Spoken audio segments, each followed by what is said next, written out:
Mesdames et messieurs, bonsoir. Très heureuse de vous retrouver pour ce nouveau numéro de Leitmotiv consacré au métier du bâtiment. Pendant tout ce mois de juillet, nous serons en immersion dans le domaine du bâtiment et de la construction immobilière. Mais avant, nous recevons sur ce plateau deux messieurs qui ont décidé il y a quelques années de faire carrière dans l'immobilier. L'un propriétaire d'une agence immobilière, M. Cramou, bonsoir. Bonsoir, madame. Et l'autre chef d'entreprise spécialisée dans la plomberie. Monsieur Mobou Akadji Moïse, bonsoir. Bonsoir, madame. Merci d'avoir accepté tout de notre invitation. Merci. Merci. Je le disais dans mon introduction tout à l'heure, vous êtes à la tête d'entreprises évoluant dans la construction immobilière et très jeune, vous avez fait le choix, l'un comme l'autre, de vous lancer dans ce secteur. Parlez-nous de vos entreprises respectives, comment vous faites pour satisfaire vos clients et est-ce que vous-même vous êtes satisfait de l'évolution de vos entreprises? Alors, Monsieur Moïse? Oui, effectivement, je suis satisfait des interventions d'abord, et puis à faveur de mes clients. C'est pas facile, je dis bien c'est pas facile parce que la plomberie, ce n'est pas un métier qu'il faut se lever d'un matin et puis atteindre ses objectifs. Pas du tout. C'est vraiment un métier qu'il faut apprendre avec amour. Et non seulement connaître les techniques de la plomberie. La plomberie ne se limite pas seulement qu'à monter un robinet ou à monter un mécanisme de WC. C'est un ensemble de choses. Voilà. Il y a plusieurs stades. Je vais dire qu'il y a la plomberie domestique, il y a la plomberie addition d'eau, il y a la plomberie industrielle et il y a l'installation de gaz qui fait partie de la plomberie. D'accord. Les installations de gaz. Or, aujourd'hui, nos enfants, nos petits frères n'aiment pas apprendre vraiment un métier. Profondément, je vais dire. Parce que il y a beaucoup de risques dans ces métiers-là. Et pour y arriver, il faut vraiment aimer la chose d'abord. Aimer le métier que toi-même tu t'es donné. Et puis, de deux, satisfaire le client. À partir de là, parce que le plombier, il va intervenir à un domicile de quelqu'un. Et quand vous arrivez, la personne regarde votre attitude. Il regarde votre coiffure, il regarde votre manière de faire les choses. Bon, automatiquement, il y a des personnes qui tout de suite, ils peuvent t'arrêter. Soit te demander, monsieur, trouvez vraiment une astuce pour vous faire partir. Et puis, Donc, il faut arriver à être assez convaincant. Voilà, il faut être vraiment assez convaincant.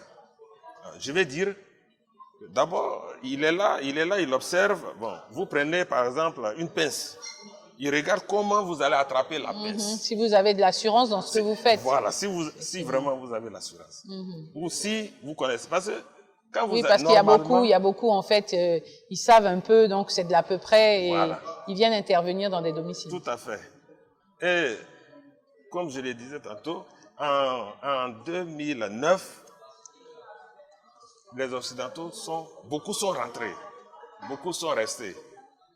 Mais quand on arrive par exemple chez un Occidental, il te demande d'abord la preuve de ce que tu connais. D'accord. Donc un peu si vous avez eu un diplôme. Voilà, si vous avez un diplôme. D'accord. Si vous avez une expérience, etc. En tout cas, il veut s'imprégner un peu de ce que vous connaissez. Quand vous lui donnez l'assurance, à ce moment-là, il peut vous permettre de rentrer. Mais tenez-vous bien, il y a des personnes qui n'admettent pas qu'à certains niveaux, vous rentrez dans leur chambre principale. Parce que la moindre des choses, il y a des WC, et plutôt il y a des douches, des salles de bain dans les chambres principales. Bien sûr. Donc, souvent, ce qui nous crée des problèmes, Quand vous avez à faire des interventions dans ces pièces. À ces endroits, deux fois le client peut laisser un bijou d'une valeur d'un million, de 2 millions, exprès.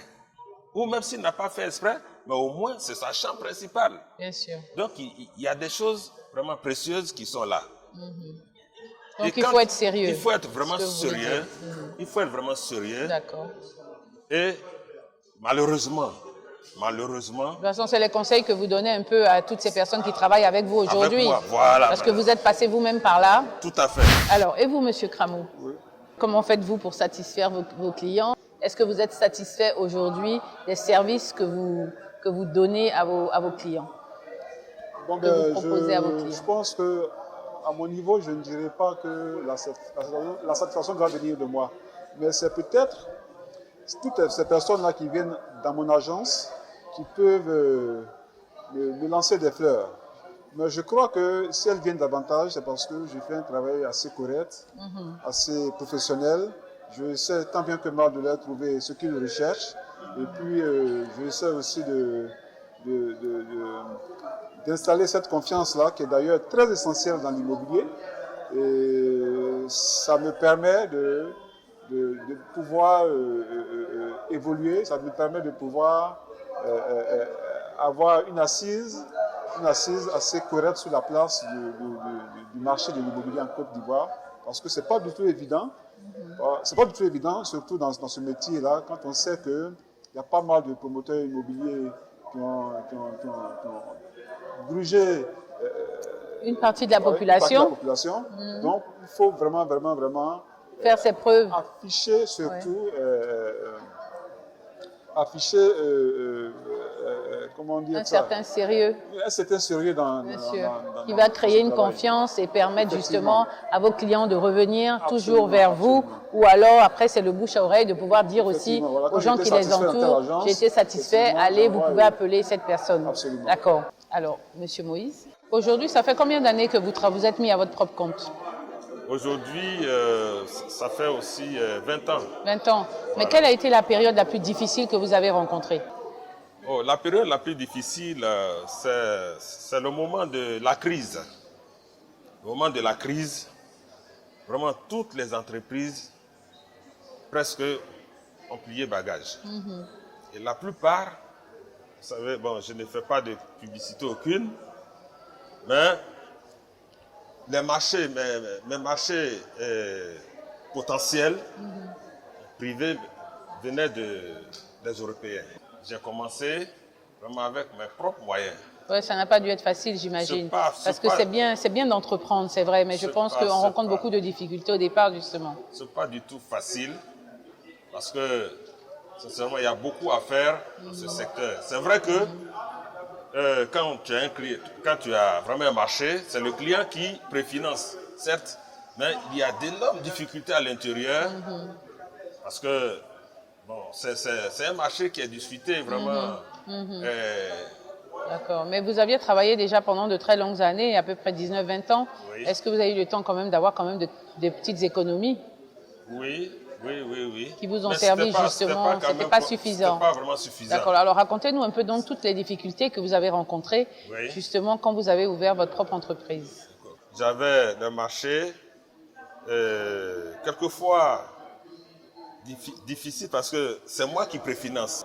Souvent, on peut me donner 3 mois pour finir un travail. À l'intérieur, les difficultés que je rencontre, par exemple, au niveau du travail, ça c'est un peu technique. Je peux mettre peut-être 6 mois pour finir le travail. Quand vous voyez 6 mois de travail, c'est vraiment énorme en finance.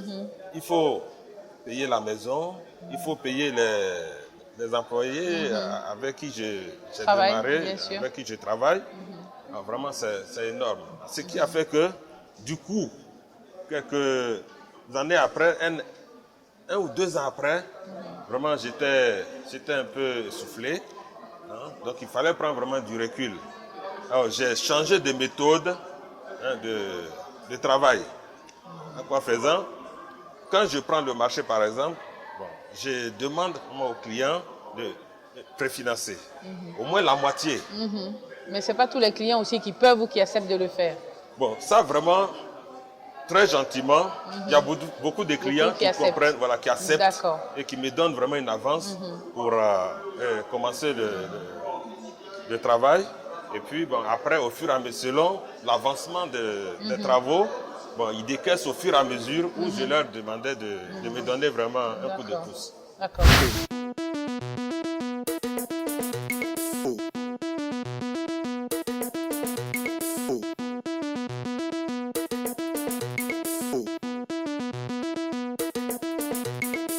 On va hausser le niveau.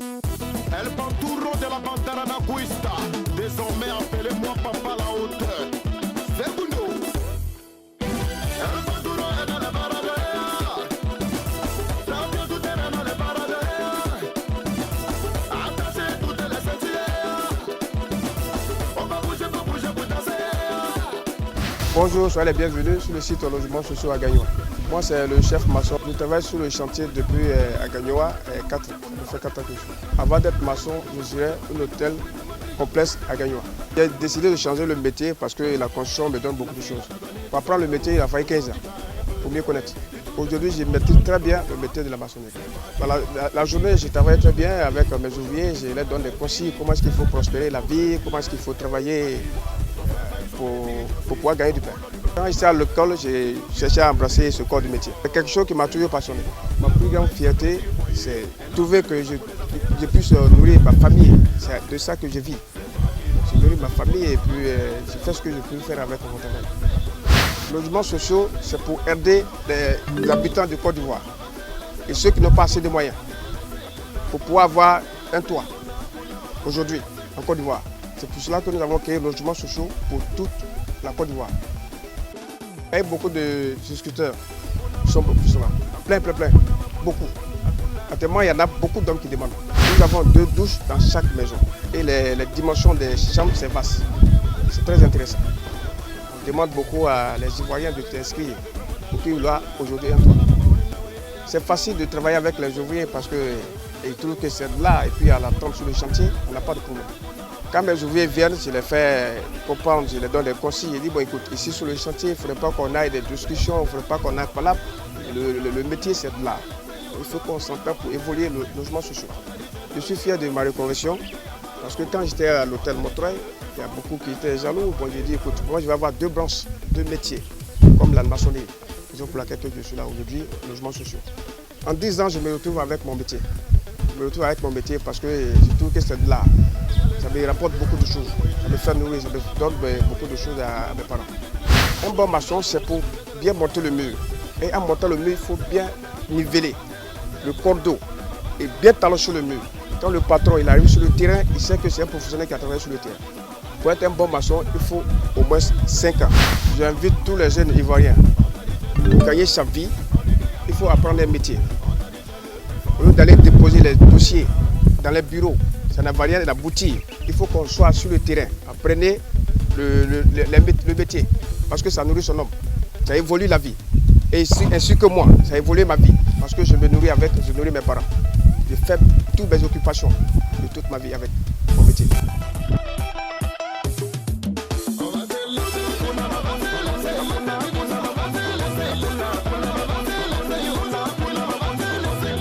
Pamela la Camerounaise, Madame Sassoum Guesso, Jamal Niam le Libanais noir. De retour sur ce plateau, je rappelle à tous nos téléspectateurs qui viennent de nous prendre en marche que nous sommes en plein cœur du FILOS, Forum international du logement social, économique et standing, d'où nous recevons nos invités.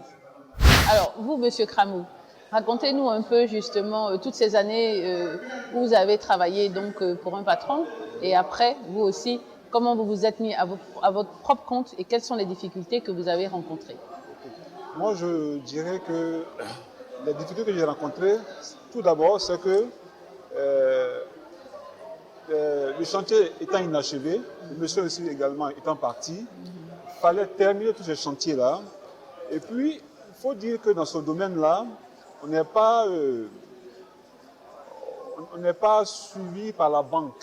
Oui. C'est-à-dire que les personnes vivant à l'extérieur, ce c'est essentiellement les gens de la diaspora, qui on construisait, nous envoyaient de l'argent Et c'est avec ça qu'on on faisait des travaux. Les travaux. Voilà. Donc quand le monsieur est parti, du coup il y a eu un manque de confiance. Donc nous avons stoppé un petit peu à un certain moment.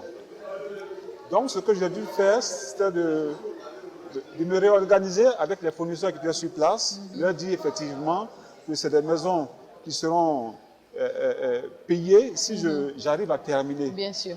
Donc ils ont commencé à me donner le matériel. Donc ils seront terminés si vous arrivez à payer. Oui, effectivement, ils seront terminés éventuellement si il y avait les finances. Il y avait le financement. Donc je me suis organisé avec les fournisseurs. Ils m'ont fait avoir confiance. Une ligne de crédit. Voilà, avoir une certaine ligne de crédit. Surtout dans le matériel, hein, pas en termes d'argent. Ils m'ont donné le matériel, surtout que j'avais déjà l'équipe qui était là. Ils m'ont donné le matériel. On a commencé à petit terminer quelques maisons. Et c'est là que les gens ont commencé à voir qu'effectivement, ils pouvaient me faire confiance, surtout que je suis parti. Et ils ont commencé à apporter l'argent pour pouvoir non seulement solder, et puis pouvoir aussi rembourser aux fournisseurs. Bon, maintenant, à part ça, il faut dire que vous avez travaillé combien d'années comme ça avant de vous mettre à votre propre compte? Il faut dire que j'ai travaillé 4 ans. 4 ans de la sorte. C'est à partir des années 2006 que j'ai véritablement mis ma structure en marche parce que c'était vraiment essentiel. Les maisons, quand on a fini, il fallait éventuellement trouver des clients pour les habiter puisque il n'y avait personne, enfin les propriétaires n'étant pas là. Donc je me suis organisé à pouvoir les mettre en location, trouver des acquéreurs. Et c'est comme ça que mon entreprise est véritablement née. Alors aujourd'hui, beaucoup de jeunes pensent que pour entreprendre ou pour démarrer une activité, il faut commencer avec beaucoup de moyens. Quels sont les moyens avec lesquels vous avez démarré? Moi, je dirais que j'ai commencé avec de petits moyens. Surtout que dans ce domaine de l'immobilier, il faut, dans un premier temps, pouvoir installer une certaine confiance avec les personnes qui viennent vers vous, avant de vous donner même un certain montant. Il faut pouvoir leur offrir ce qu'ils cherchent véritablement, avant de pouvoir dire que nous allons signer un contrat avec vous, pour pouvoir faire telle ou telle chose dans le cadre de l'immobilier. Donc, j'ai commencé avec de petits moyens, et petit à petit, avec le travail bien fait surtout, avec l'engouement de vouloir satisfaire ces personnes-là, et les choses ont pris de l'évolution. D'accord. Alors, vous disiez que vous avez commencé avec des petits moyens. On peut savoir un peu, à peu près, la somme que c'était? Un montant... Environ, approximativement. Environ 300 000, il faut dire. D'accord. Environ 300 000 francs. D'accord. Donc là, vous mettez votre petite entreprise en route. Et au fur et à mesure, comment ça se passe? Bon, là, j'ai créé maintenant ma structure immobilière. D'accord. Et je commence à faire des annonces. Je commence également à avoir des biens à gérer. Oui, donc, ça me procure. Là, en fait, vous commencez à devenir une vraie agence immobilière. Effectivement. D'accord. Donc, j'ai pas mal de clients, de personnes qui me proposent leur maison à gérer. Donc, du coup, ça me permet de pouvoir avoir une commission là-dessus. Et c'est ça qui, véritablement, me donne un peu de souffle pour pouvoir agrandir ma structure immobilière. Alors, messieurs, qu'est-ce que vous pensez de la politique des logements sociaux engagée par le gouvernement? Monsieur Moïse. Moi, je pense que c'est vraiment une bonne chose que le gouvernement ait mis en place un système pour loger vraiment les Ivoiriens. C'est un peu cher. C'est un peu cher, je veux dire que c'est vrai qu'à tous les niveaux, chacun peut donner son avis sur le fait que moi, ce qui me concerne, vraiment c'est un peu cher. Alors, et vous, monsieur Crameau? Moi, je pense que c'est une très bonne politique de pouvoir permettre à un bon nombre d'Ivoiriens à acquérir une maison. Et le gouvernement vient permettre à la population de la classe moyenne à acquérir une maison aujourd'hui, quand on sait que le coût des maisons, ce n'est pas donné à tout le monde. Et ça permettra très nettement à à bon nombre d'Ivoiriens de pouvoir avoir... Oui, je pense aussi que c'est la politique, que toute personne qui justement a un salaire au moins puisse acquérir un logement. Bien sûr, bien sûr. Donc c'est une bonne politique, c'est une bonne politique. Maintenant, dans le suivi, il faudrait que le gouvernement essaie quand même de jeter un regard sur ces promoteurs-là également qui construisent les maisons, parce qu'on a vu aussi des belles maquettes, mais dans la réalité, c'est tout autre chose. Voilà. D'accord. Alors, est-ce que vous pensez aujourd'hui que les jeunes qui veulent entreprendre dans l'immobilier peuvent se faire une place face à ces grands groupes qui viennent d'ici et d'ailleurs? Je pense qu'ils peuvent se faire une place. Ça sera peut-être un peu difficile, dans la mesure où l'immobilier, il faut forcément pouvoir éclore, il faut forcément un financement. Malheureusement, ici, on n'est pas suivi par les banques. Alors que ces grands groupes qui viennent ont beaucoup de moyens, donc ils peuvent même déjà se permettre de construire les maisons et puis les vendre juste après. Alors qu'ici, essentiellement, il faudrait un apport personnel. D'ailleurs, c'est là que ça coince souvent pour la majorité des Ivoiriens. Il faut un apport d'abord personnel avant que la structure immobilière commence par vous accepter.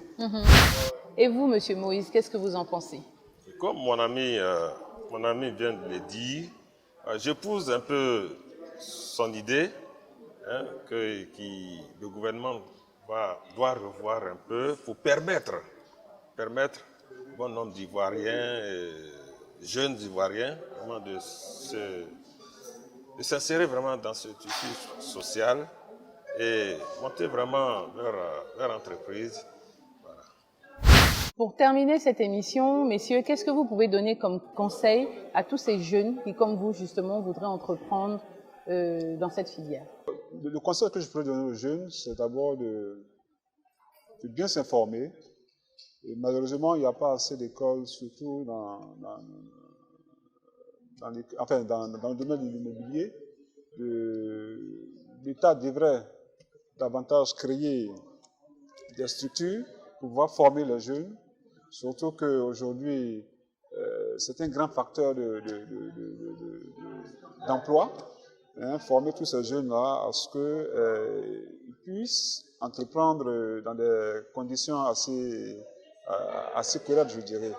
Donc, moi, je dirais tout simplement de ne pas baisser les bras, de se former, d'aimer le métier, et puis bon, voilà, les choses viendront d'elles-mêmes. D'accord. Alors, et vous, Monsieur Moïse? Oui, concernant mon domaine, la plomberie, je dirais qu'il faut que les jeunes aient le courage. Il faut que les jeunes vraiment soient vraiment entreprenants. Ce sens que la plomberie regorge beaucoup de potentialités, beaucoup de choses. D'abord, c'est la technique, et que c'est un métier qui, une fois acquis, personne ne peut vous l'enlever de la tête. Tout à fait.